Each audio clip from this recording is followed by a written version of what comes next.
Good morning. I came for a swim today. Beautiful day. A little cloudy. And I couldn't get out of my mind this whole thing about uh employees, employers being at this great crossroads right now. And apparently the pandemic has fueled this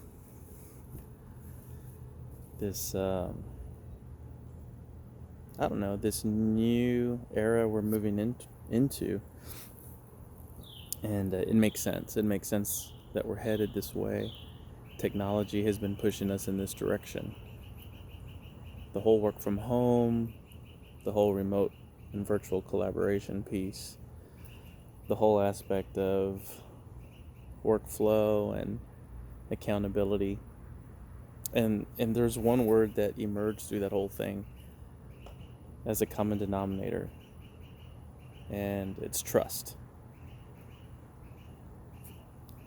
And it's funny because I think a lot of organizations would say that they want to develop a culture where trust is given and received at every level.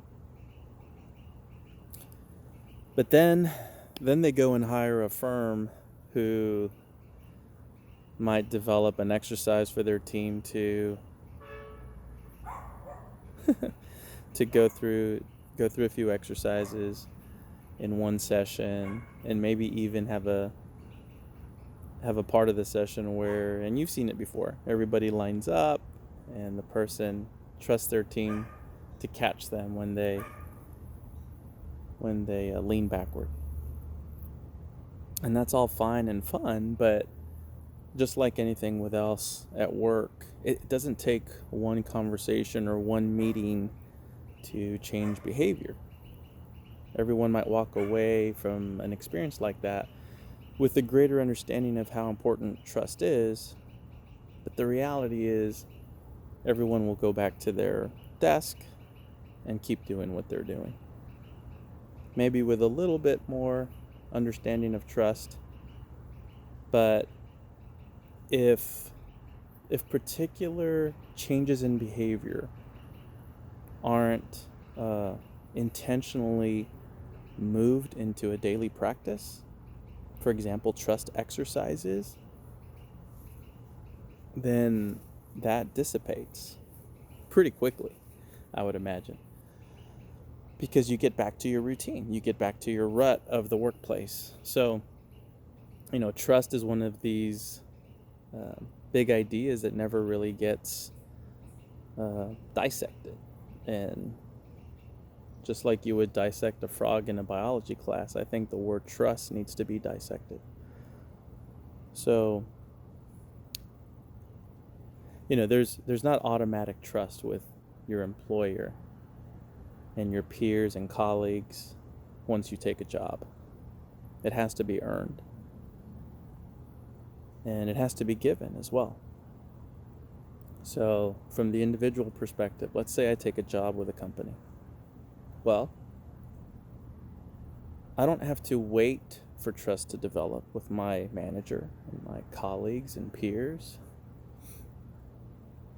I have to figure out a way to trust them.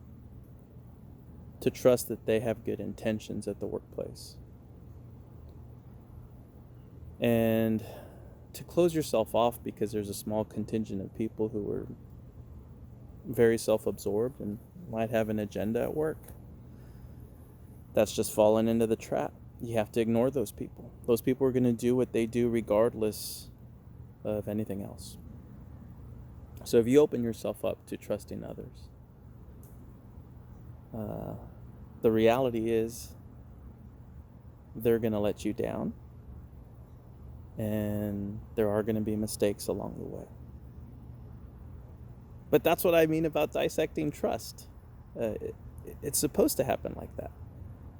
Because until you learn to fully trust yourself, then the only reason people are letting you down or things are falling through the cracks or there's miscommunications is because you're not dissecting trust enough and because you don't trust yourself enough.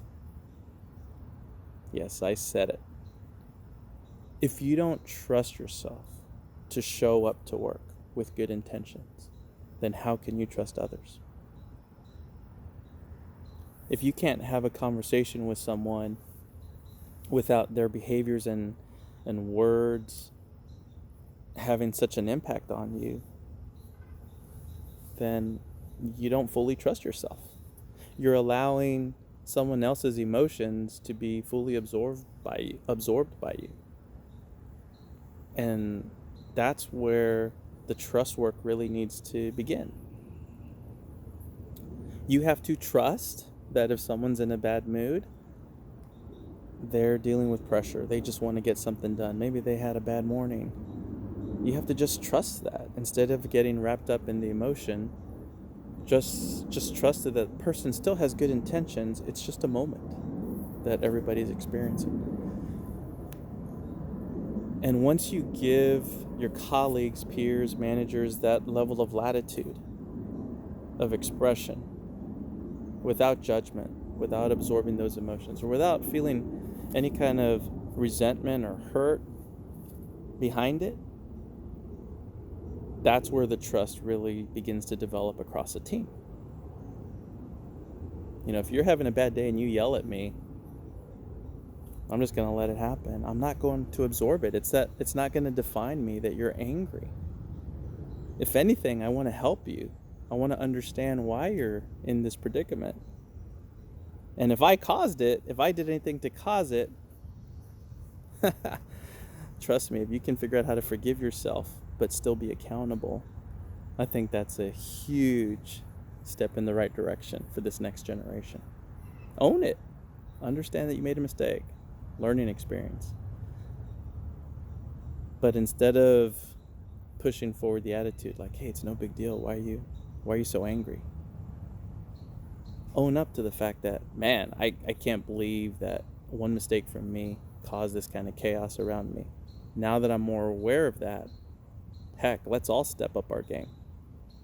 Let's talk this through and let's figure out how this doesn't happen again. I'm in to figure this out. When the workforce, and it comes from both sides, I'm not picking on the workforce, management and corporations, don't get me started on that. I'm just trying to open up the dialogue. And so if you feel like you're getting picked on, or if you feel like I'm opening up a wound that's just like this constant reality in your office space, then think about it. I'm a slow, methodical thinker, a slow speaker. So there's lessons in here. You can fast forward. YouTube allows you to watch this video at twice the speed. It might sound like a regular conversation, but I want you to pause and reflect on what I'm saying right now. This is trust. That's what trust is at the workplace. And that leads to fulfillment. That leads to the ROI of revenue and profit and success, performance. Trust. Thanks. Talk to you soon.